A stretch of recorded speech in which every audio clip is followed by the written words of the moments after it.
Welcome to the Institute for Global Engagement's Faith and International Affairs Conference Call Series. My name is Dennis Hoover, Vice President for Research and Publications at IGE, and I'll serve as the moderator on today's call. As the headlines remind us, virtually every day, the interrelationships between religion and security, both the positive and the negative, have never been more important. And this reality has led the U.S. and other countries and multilateral institutions around the world to the conclusion that even if they don't particularly like having to deal with religion, they simply must get smarter about their analysis and engagement of religion. In some cases, it has been military institutions that have been out in front on these issues, investing in new capacity and sources of expertise. And one of the places militaries have turned is their own military chaplaincies. So it's my distinct honor and privilege to welcome to our call today someone with a truly unique vantage point and deep experience in all these issues and trends, namely Imam Asim Hafiz. Imam Asim currently serves as Islamic Religious Advisor to the Chief of the Defense Staff and Service Chiefs in the UK Ministry of Defense. In 2003, Imam Asim was appointed as the first ever full-time Muslim chaplain in the UK Armed Forces. In 2014, he was made an Officer of the Order of the British Empire for his services to defense and supportive operations in Afghanistan. Now, before I turn the mic over, just a few quick words on today's call format. We'll begin with about 20 minutes of remarks from Asim, and then we'll open the floor for your questions. If you'd like to ask a question, five star at any call and during the call, and you'll be placed in the queue. And please note that this call is on the record, and an audio recording will be made available afterwards on the IG website. So, with that introduction, let's turn now to our call. Thanks again, Asim, for joining us today, and the floor is yours. Dennis, thank you very much for those kind words, and I really appreciate IEG for giving me the opportunity to speak today, and thank you to everybody who's made the time to join the call. I've had a pretty hectic day, so I've just managed to connect. So I'm going to try and present my perspective in as coherent manner as I can. I'd first like to maybe talk a little bit about my role as the Muslim chaplain, the first Muslim chaplain to the British Armed Forces, and then from there move on to how my role evolved to become what it is today. So this was 2005, and the Iraq conflict was at its peak and pretty messy. The Afghanistan conflict was picking up, having slowed down initially, and the British military was asked questions about how it was catering for the Muslims that were serving within the British Armed Forces, and whether their spiritual and pastoral and religious needs were being met. At that time, there were a very small number of Muslims serving within the British Armed Forces, around about 300 or so. So at that point, there were some people that didn't see the importance of there being an imam associated with the British Armed Forces. But also, when I look back now, also sense a little bit of hesitancy from the established chaplaincy to begin to potentially diversify what was essentially quite a monolithic department in the first place.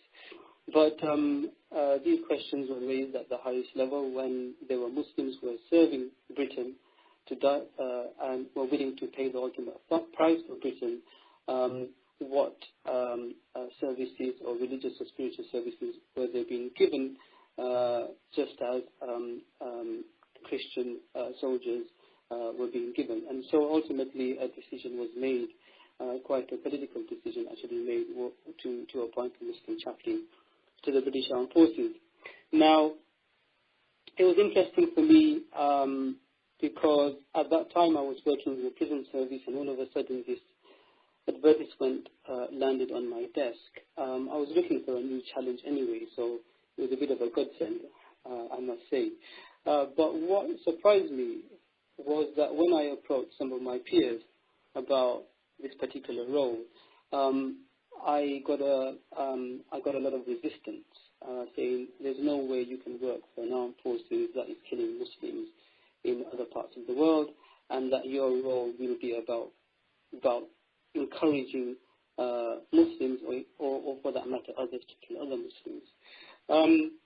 I was very surprised by that because my understanding of the role as a chaplain was to look after the human element of the force, not necessarily condone or condemn conflict or condone or condemn war.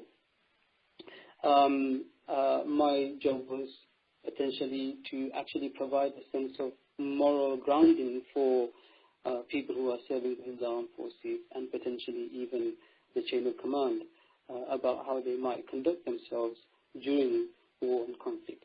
But at the same time, most importantly, war and conflict is not necessarily a very nice thing, and it doesn't matter whether it's done for the right reasons or for the wrong reasons. The brutality and the horrific nature of war and conflict cannot be denied. And in those circumstances, what was most important for me was that just because an individual decides to join the armed forces, that doesn't necessarily mean they lose their spirit or their soul or their faith. Actually, for me, these individuals who had decided to join the military and had been in areas of conflict, my understanding has now developed that actually they are more closer to their spiritual self, more in touch with and more conscious of what the issues of life and death are, and actually the horrors of conflict. And so for that reason, I feel that sometimes I say, and people are surprised, that some of the best humanitarians I've met have been people who have served in the military, and they find that quite surprising. But for me, it's not surprising, because I think which other people within our society at a very young age are given a weapon to stand behind and to decide whether they should pull a trigger or not. So maybe in America, slightly different. We have very strict rules about carrying weapons here in the UK. So I don't know, maybe in the US it's slightly different. But for self-defense, obviously. And so for me, it was important that there was someone there to provide for the spiritual aspect. So this was quite interesting, because my role all of a sudden expanded very, very quickly compared to some of my other counterparts within the armed forces, because we were engaged in conflicts in Muslim countries. And the military, I think, realized that they weren't necessarily prepared to understand the culture and the environment that they were entering.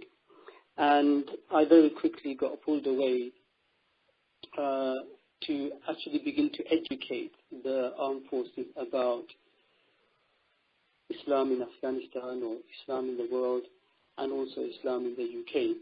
And then I also began to be called away every now and then to provide advice on religious issues and some of the more contentious issues that the military will begin to face both at home but also overseas.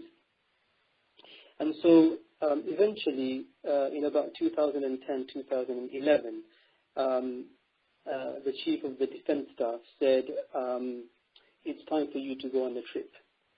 So I said to him, okay, where are we going? He said, I'm not going anywhere. It's you that's going somewhere. Pack your bags. So I packed my bags and I was sent to Afghanistan. And my initial trip to Afghanistan was about actually providing pastoral support to Muslims that were out there. And I spent about 10 days there supporting these individuals, but also engaging with the different sections of the force that was out there in terms of their understanding of the environment and what they needed to be doing. And also, on occasion, engaging with the local population. Anyway, it was a 10-day trip, and I returned back from that 10-day trip. And even before I got back to my computer, there was an email sitting in my inbox which said, no need to unpack. And the next thing I know, I'm just in and out of Afghanistan for the next few years. but also ending up doing a 7-month, 8-month deployment full time. Actually, at that point,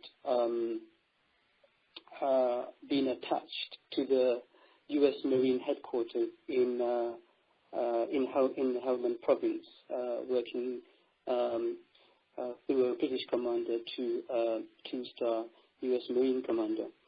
And when I deployed on that occasion, I was not deployed as a chaplain. I deployed as a religious advisor.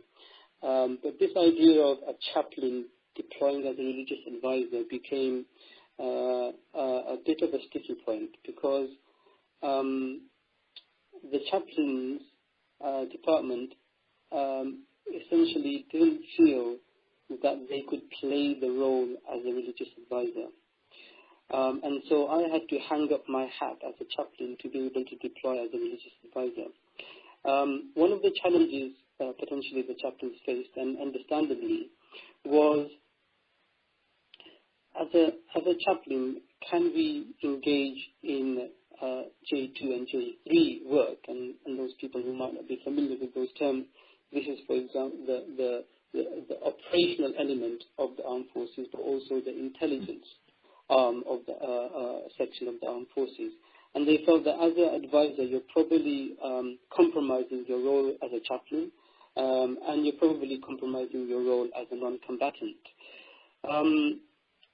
For me, that wasn't the case. It was important for me that those people who were in J2 and J3 and in the other arm of the armed forces were fully educated about the environment that they were working in. And my view is that by me contributing to those sections of the armed forces, I was able to save lives, because I helped them understand the environment that they were working in. I can remember the chief of the defense staff, when he appointed me, said to me, "Asim, people like you are important to me, because the armed forces are not only about fighting wars, they're also about preventing wars. And what you offer is an opportunity for us to prevent the escalation of violence." Because a lot of the times it's because of a little bit of misunderstanding that violence is escalated. And what you offer us in terms of religious advice and guidance helps us to understand the environment that we're working in, and therefore prevents the potential of misunderstanding and therefore escalation of violence for the wrong reasons. And so I acted as a kind of a bridge between the armed forces out there and also the local community.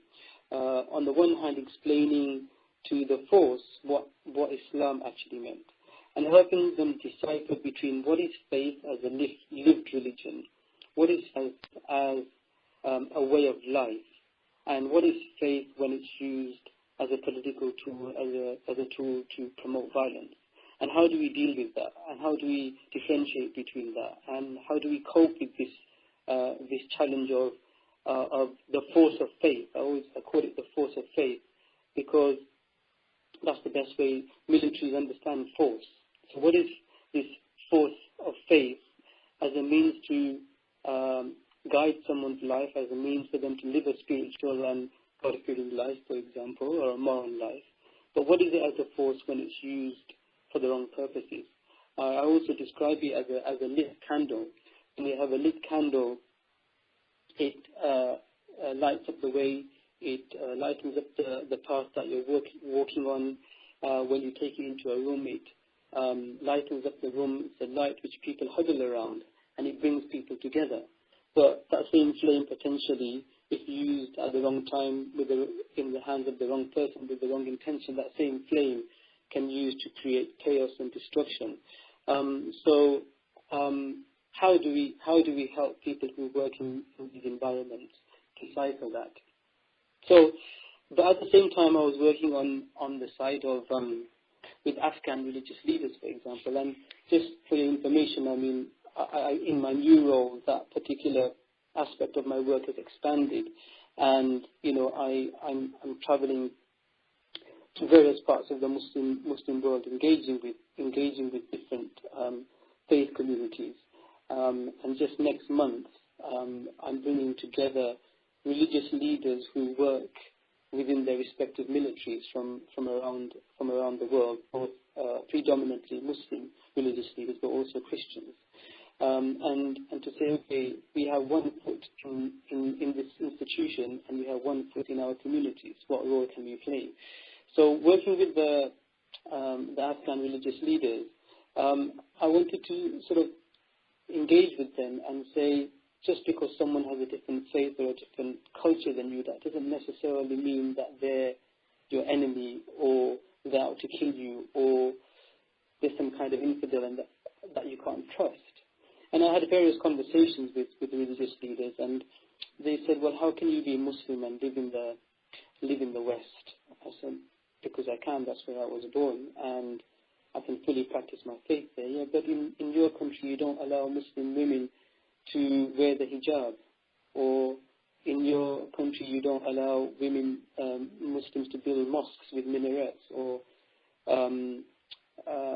in your country you allow priests to burn Qurans. And I said, actually, a lot of that is untrue. We have a lot of religious freedom and freedom to express our faith and build mosques, and Muslims can wear what they want. And we don't allow individuals to burn Qurans. People choose to burn Qurans, but they say, well, if you don't agree with it, then why don't your leaders actually stop them from doing it? And then trying to explain to them what freedom of expression or freedom of religion or freedom of speech is was quite interesting, because one way I put it to them was, if you get rid of religious freedom or freedom of expression, then actually you get rid of my right to be a Muslim in that country. And that was a bit of mind-boggling for them. But so that was, trying to raise awareness on both sides about how we might resolve conflict and transform conflict and terminate conflict ultimately in as peaceful manner as possible. But working within Afghanistan over a period of a couple of years, I found that actually there was a lot of work to be done to raise awareness within the International Security Assistance Force that was there, but also more, not just within the military, but also more broadly in the civilian efforts that were taking place. The challenge was people didn't understand the fact that religion is all pervasive, and that in many of the places that we were engaged in, people's faith is a lived faith. It's not just a nominal attribution to their identity. And I sort of described that in the West, particularly here in Europe, up to a certain extent, is that religion is something you do very privately.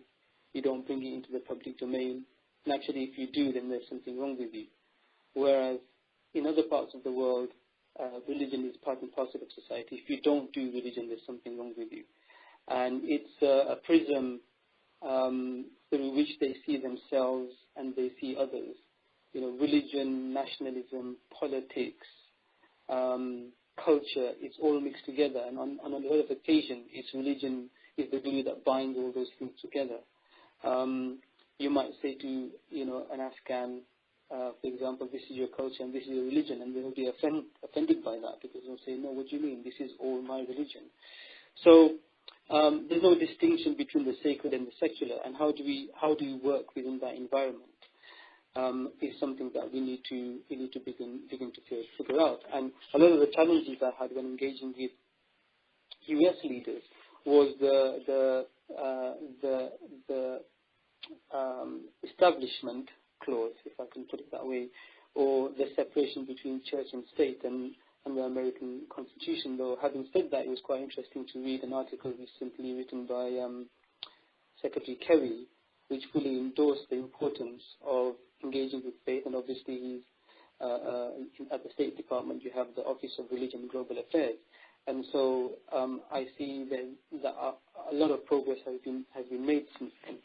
But one of the challenges was that is that and because religion is so powerful, and through it you gain legitimacy, a lot of the insurgent groups and terrorist groups that we've been dealing with in recent years use it to gain support and mobilize people, particularly in environments where there's a lack of literacy and a lack of education. And they use that religious rhetoric to promote their legitimacy and the legitimacy of the political and violent motives. But there's a very thin veneer of religious misinterpretation.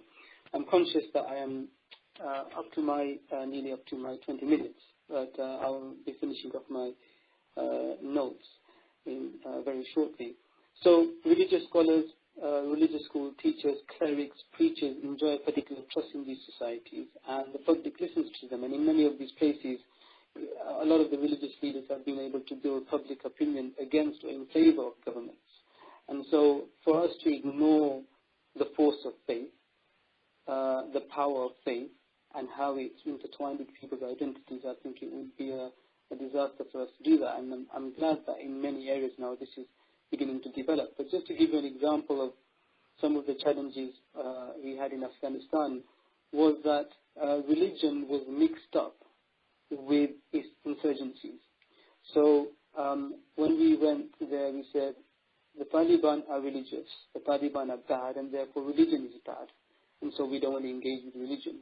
Or our constitution doesn't allow us to engage with religion, and we misunderstood fundamentally what it meant to engage with faith, and that was to engage with key opinion formers, key influencers within society, not to necessarily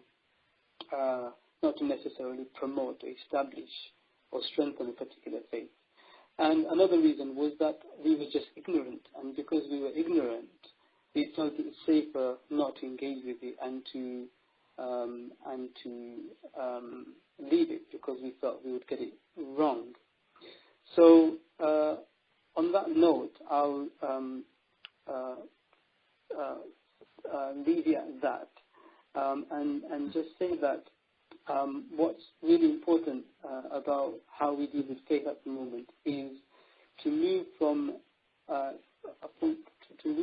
us taking an instrumentalism approach to faith, where we use faith as an instrument to achieve particular goals, to move on to a constructivist approach, where we see religion and faith for what it actually is.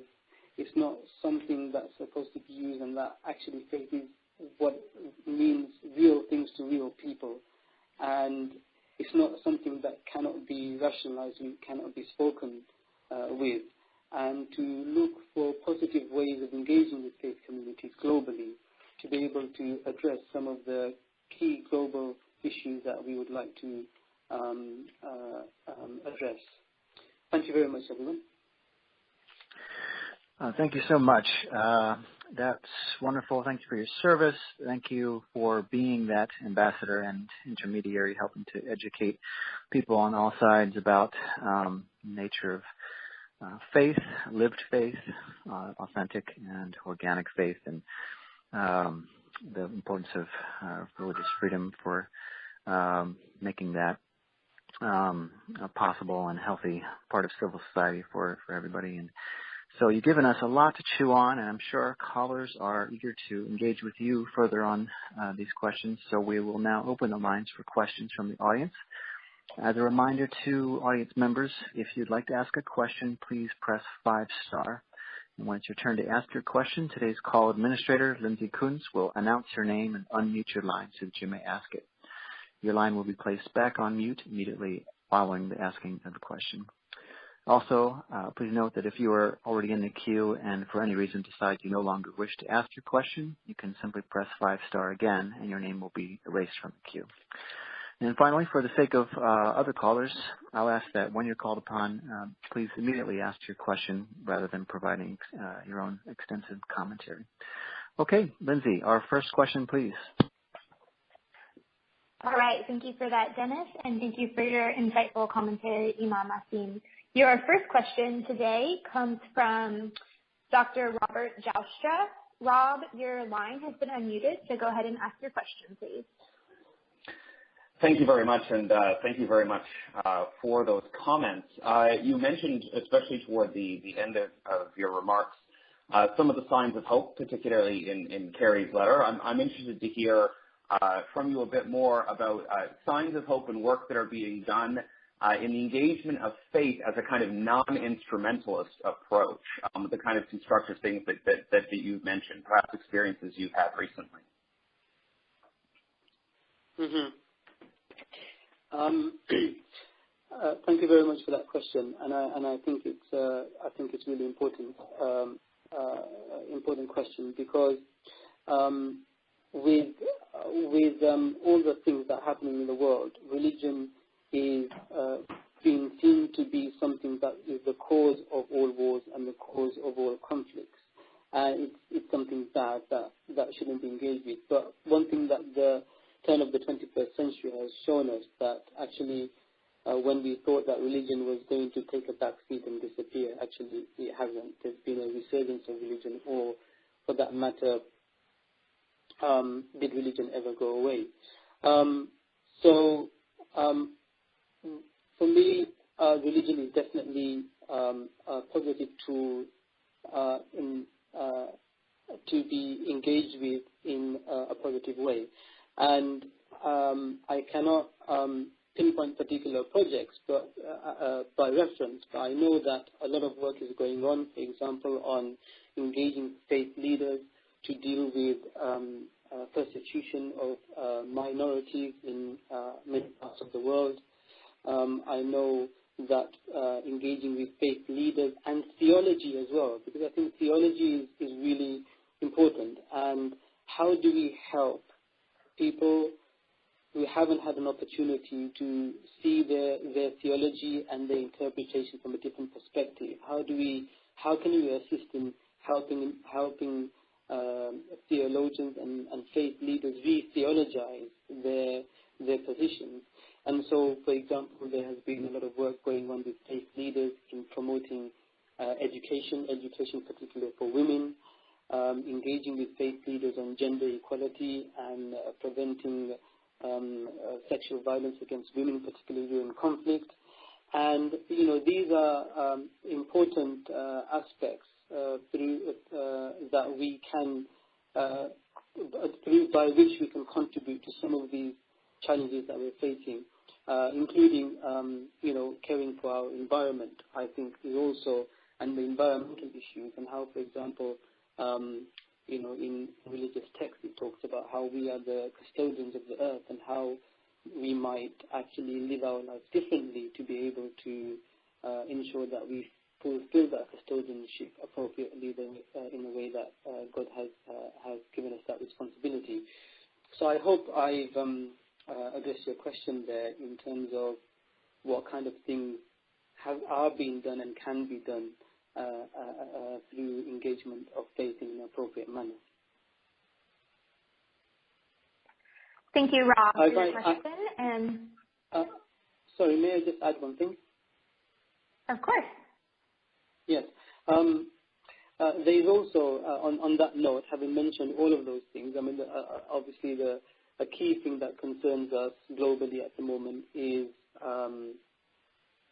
violent extremism and terrorism, and the threat of ISIS and Daesh, not just regionally but also globally.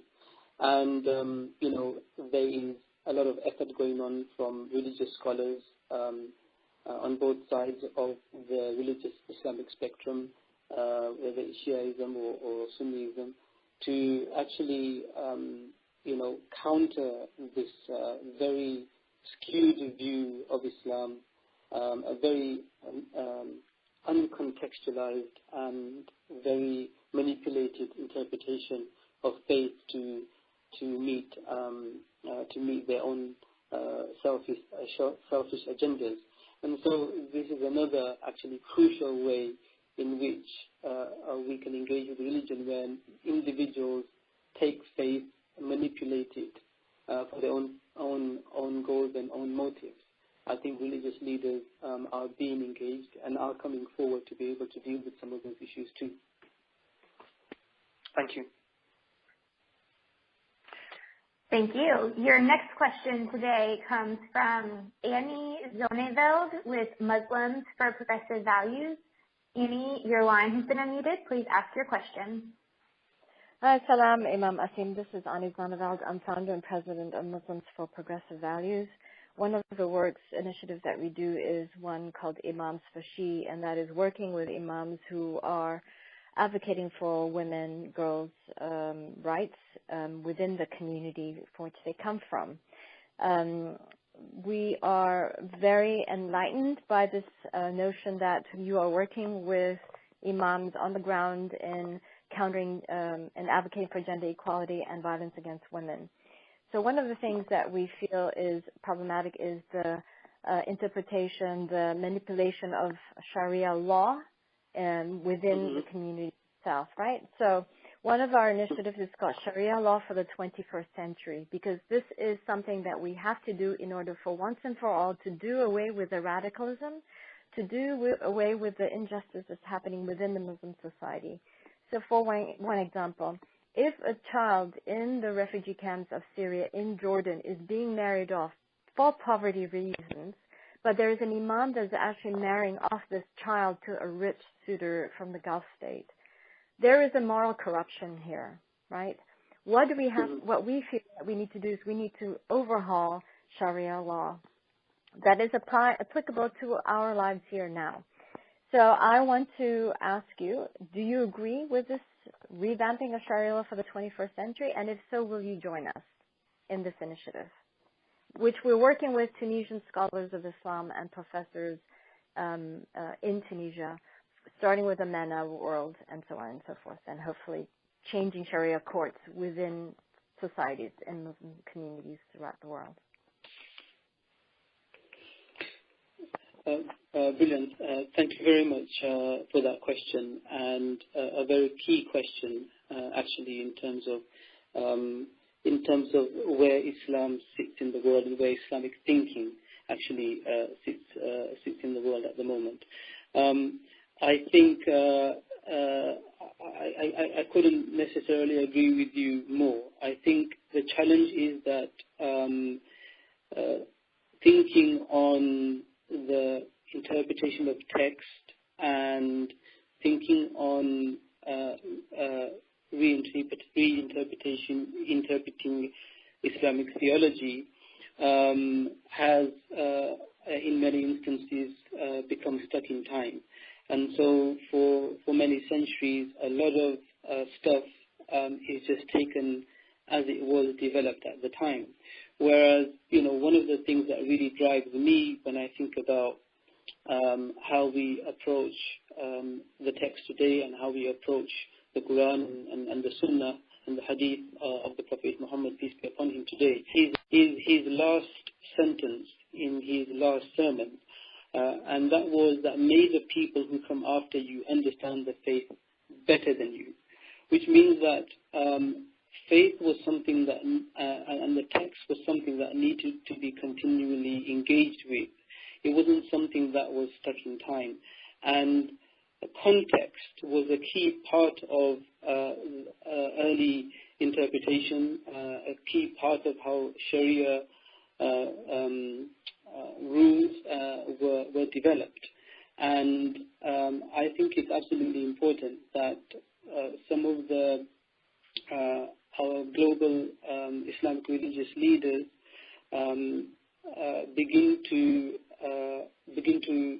see the context within which the Quran and the text and the Hadith should be viewed and passed on to people. So I will definitely continue in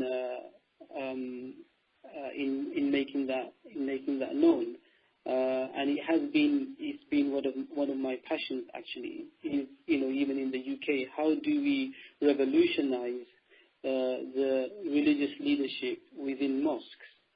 How do we get imams to actually step outside of the mosque and see the real world? How can they preach from the pulpits of the mosque if they haven't engaged with the real world, if they haven't engaged with the young people, if they haven't spoken to women, if they haven't given women access to mosques, then how are they engaging with what the issues women are facing within society? I've been blessed that I've been not only a chaplain in the armed forces, I worked in the prison service before this, I worked in the NHS before this, and I also worked in an educational environment. And I've seen the challenges that people who don't access mosques face, and therefore promoting a contextualized understanding of the Quran and the text is essential. One of the challenges we face is that people are atomizing the Quran and taking the Quran out of context. They're not taking the Quran as a whole. They're not taking the essence of the Quran. They're not taking the principles which the Quran has presented. And that's no different to exactly what the radicals are doing. They atomize the Quran and pick and choose which verses they feel suit them. Actually, what we need to be doing is to be actually viewing the Quran as a whole and understanding the essence of the Quran and the key messages of the Quran, rather than actually picking and choosing particular verses. Thank you very much.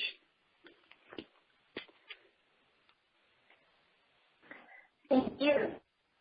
Today comes from Captain Guy Lee with the United States Military, 1st Mess.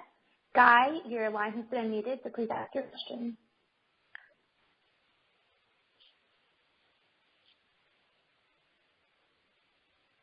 Captain Lee, are you there? We'll give you one more minute. Your line has been unmuted, so you should be able to speak as long as you didn't mute yourself on your end as well.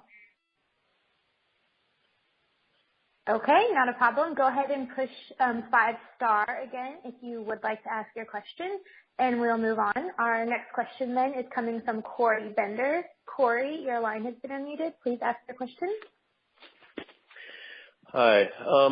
A lot of military and diplomatic officials are very reluctant to engage religious communities in their work, or they have so many competing priorities that it just kind of slips to the bottom of the to-do list. I was wondering what you find to be the most effective argument or presentation to persuade government officials to be more proactive in engaging religious communities. Okay, thank you very much. Yes, I mean, I couldn't agree with you more. I think sometimes officials hope that if they ignore it long enough, then it will go away. But, you know, these kind of things don't go away. I think one of the best ways, actually, I was in the U.S. last week. I spent a couple of days in D.C., and then I went up to U.S. Southcom, and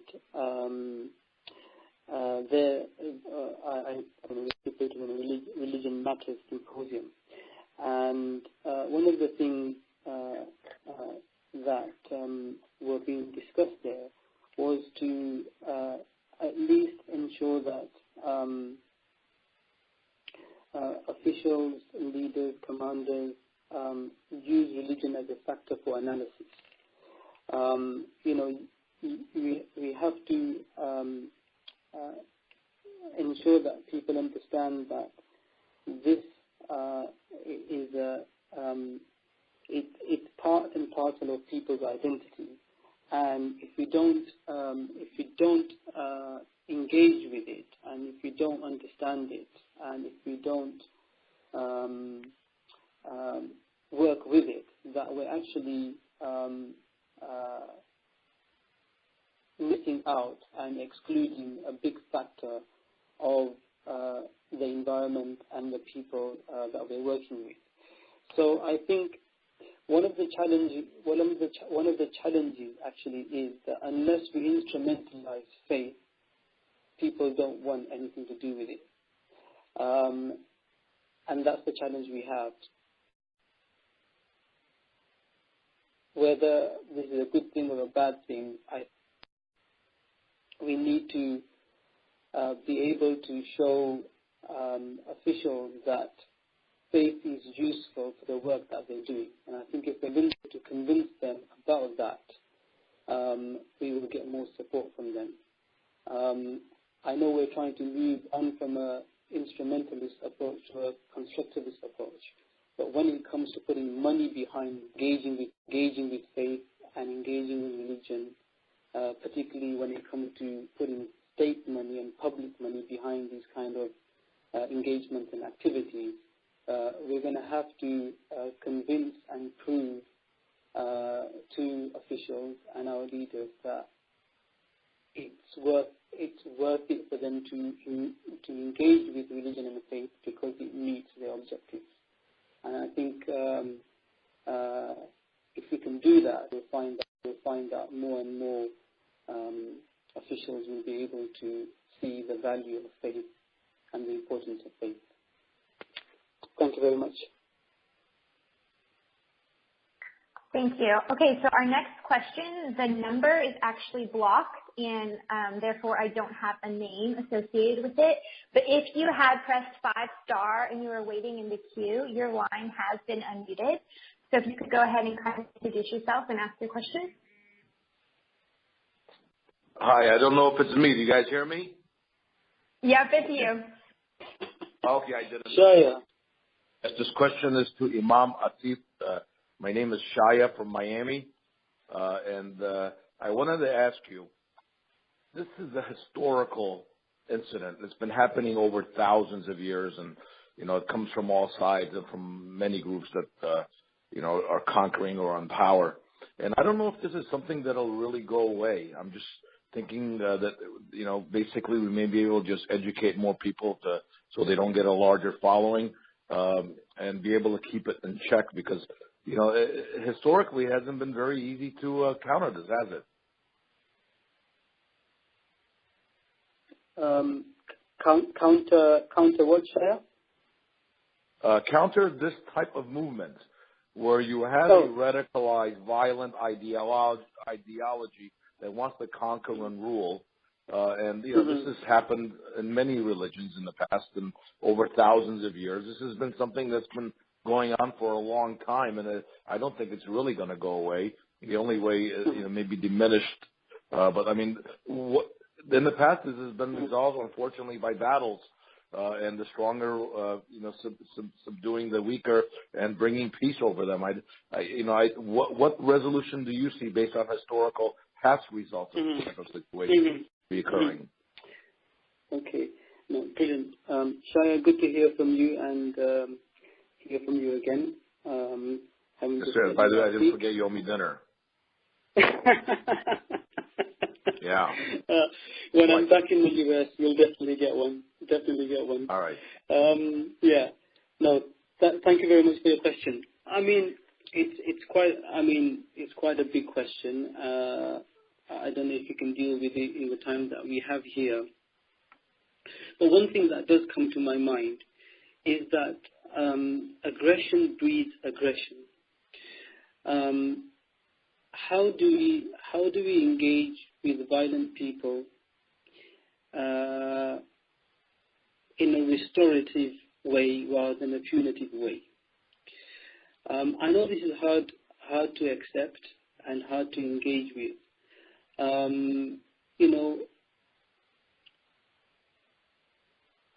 When we decided to take a hard approach to, a kinetic approach to Daesh and ISIS, and I was a little bit concerned because what we're doing is, by doing that, we're feeding into their narrative. We're actually giving them more fuel than actually rooting them out. It's exactly what they want. That is what makes their position strong, that they are being attacked, that the rest of the world is their enemy. But at the same time, I understand that, when acts of genocide are taking place and people are being massacred and women are being raped, we can't just stand by and watch that happen. The world can't just stand by and watch that happen. And so, kinetic efforts violent efforts will have to be taken to deal with violent people on occasion. But I'm just wondering if there's another way. Is there a way that, we can deal with the hearts and minds of people? Is faith and religion and some of the values that we can take from them, from faith and religion, be used to pacify people? The punitive approach, it's very satisfying. It feels very rewarding, But are there ways in which globally we might be able to address some of these issues in a non-violent way? It's a really difficult one, but I'm just thinking that could we spend more time and more money on building capacity of different groups and peoples? One of the things I was promoting in Afghanistan was to build the civic capacity of mosques and madrasas. Because what's happening at the moment is we see young people looking out into the world, and there's two voices that they hear. One is a very aggressive, very violent, very angry, very hateful voice. And it's exciting, it's doing something about it. It's blowing things up. It's killing people. It's gaining international attention through the mass media that we have. On the other hand, we have a very reconciliatory voice, a peaceful voice, a non-violent voice. But how do we make that attractive? For many young people, that's very pink and fluffy. We're not able to show the social capital and the value that faith and people who want faith and people who promote faith and understanding brings. So I think a lot more effort in trying to show young people in particular, but also more globally, that actually the non-violent way is the right way, and the non-violent way is the most rewarding way, and the non-violent way can be satisfying and rewarding. To kill someone is easy, but to resolve a conflict is more difficult. So if you want to be courageous and brave, then actually find a way of resolving the conflict in a non-violent way. If you're going to create a war, it's easy. Just say something bad to someone, and all of a sudden you've got two people fighting against each other. You've got two tribes fighting against each other. All of a sudden you've got two nations fighting against each other. That's very easy. But if you actually want to show that you're courageous and brave, then actually do something to bring about peace. Do something to bring two people together, because that's a difficult task. We've seen nations that have been enemies for decades because of a small incident, and it's been so long that they've even forgotten why they were enemies in the first place. But, that's the difficult part. To go out and shoot someone is really easy. But how can we actually put energy, how can we make that more attractive to people? I think is something that we might be able to work on. Thank you very much. Okay, thank you. And Shaya, I see that you've raised your hand again, but we're going to give some other callers an opportunity first, and then we'll circle back around if we have time at the end. So we're going to try Captain Guy Lee again with the U.S. Marines 1 Nest. Guy, your line has been unmuted. Thank you. And awesome. Great to hear your voice again. I think the time that I spent with you in Afghanistan in 2012 is still one of the highlights of my professional career. So my question was, I know you were really very much at the forefront of religious engagement, and I'm interested to hear your thoughts after so many years about the effectiveness of religious moderates engaging religious extremists. I would probably say from my own perspective as a Christian, sometimes within Christianity, engagement between theological, say, moderates and theological conservatives, let alone progressives, doesn't yield very satisfactory results. I think there is dialogue, but really changing the mind of the opposite side on theological spectrum is sometimes problematic. I'm wondering what your thoughts are with regards to this whole idea of engaging hardline extremists using moderate theologians. Thank you. Hey, Guy. Really good to hear your voice again, too. I also have fond memories of our deployments and work in Afghanistan in the Helmand province. And thank you very much for everything that you did out there. Yeah, really interesting question. Dialogue between moderates and extremists, or moderates and hardliners, and how that conversation can go. I think one way I might put that is, you're right. I don't think moderates, if you can use that term, can convince hardliners, because as soon as moderates approach hardliners, they're already out of the fold. They're already not real members of that faith community. So it does not matter how much they dialogue with that individual, they will never accept their view to be credible. But one way I think we might be able to drown out some of the extremist voice and hardline voices is to magnify the moderate voices, so that their voices overshadow the hardline voices and the extremist voices, that moderates support moderates, and that they gain, they are able to reach out to communities and people at a time when the people that shout the loudest get heard the most. And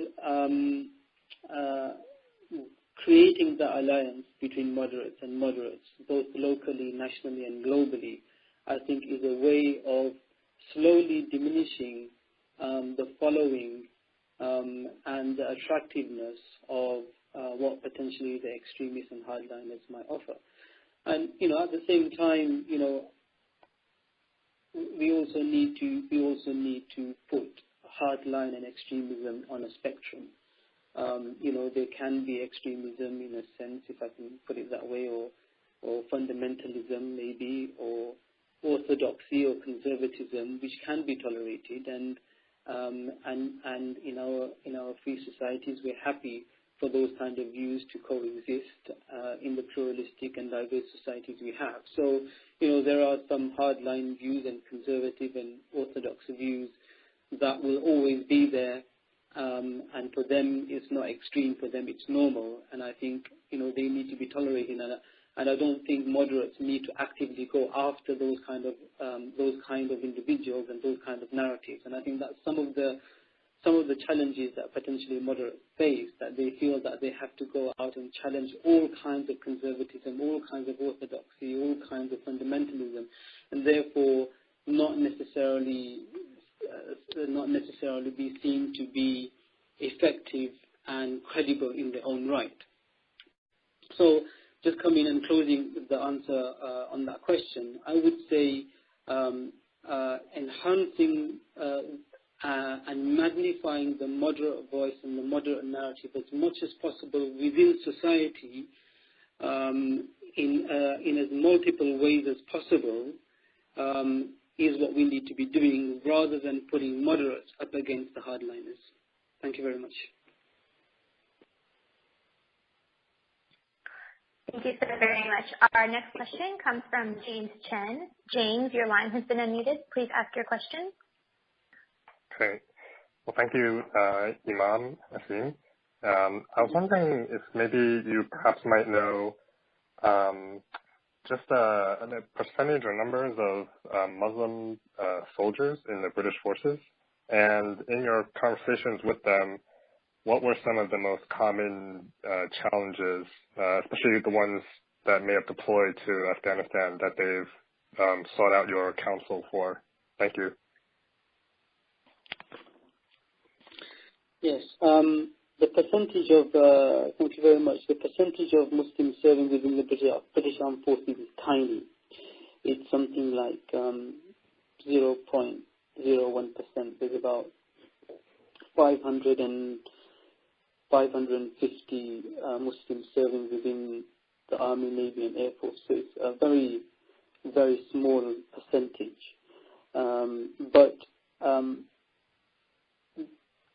But that's just a reflection of the challenges that the UK Armed Forces are facing in recruiting diverse communities, full stop.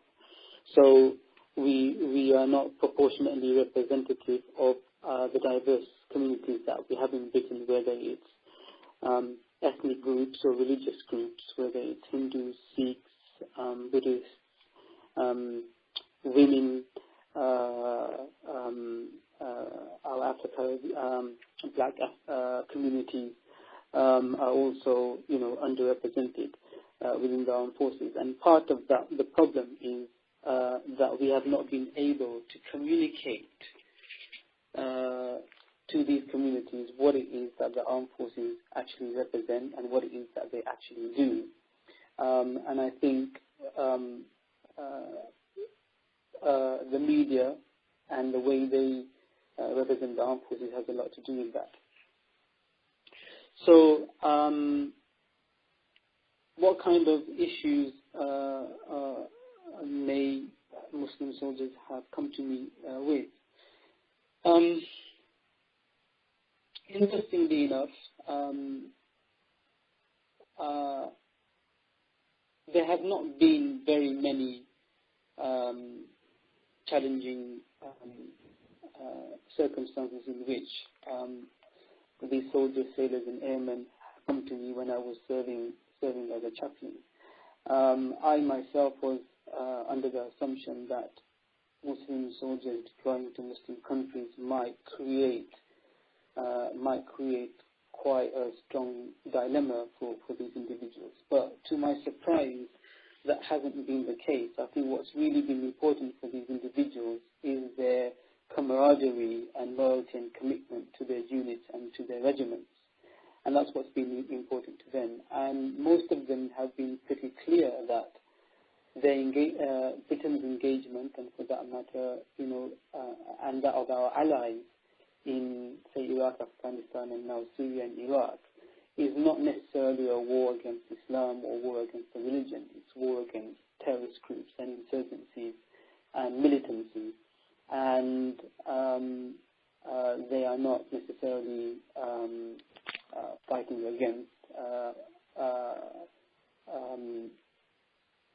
particular faith.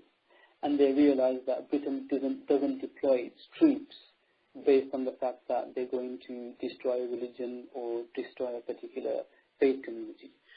So they are pretty comfortable with the values with which the British Armed Forces serve and deploy with.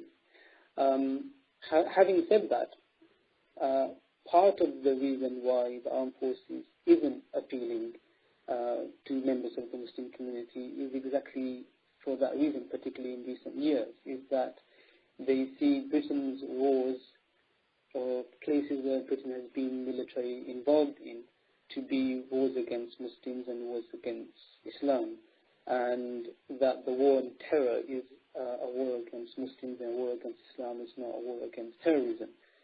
Having said that, over the last couple of years, that perception has changed, and I think people have been able to see it more objectively. But there is no doubt that one of the biggest challenges in recruiting Muslims into the British Armed Forces is that for the foreseeable future, when we assess what our security priorities are, that we will be engaged in the Muslim world, and therefore that will definitely be something that will prevent many Muslims from joining. Thank you. Thank you. Well, we are up to our hard stop at 2 p.m., and so with apologies to other folks who have raised your hands, we'll conclude the call here. But thank you again, Imam Asim, for sharing your insights and expertise on this really timely and important topic. And Thank you to all our callers for joining us today. You can listen again and share the audio from this call and explore past calls that are all within our media archive at our website, the Institute for Global Engagement. Thank you all again, and have a wonderful day. Brilliant. Thank you. Bye.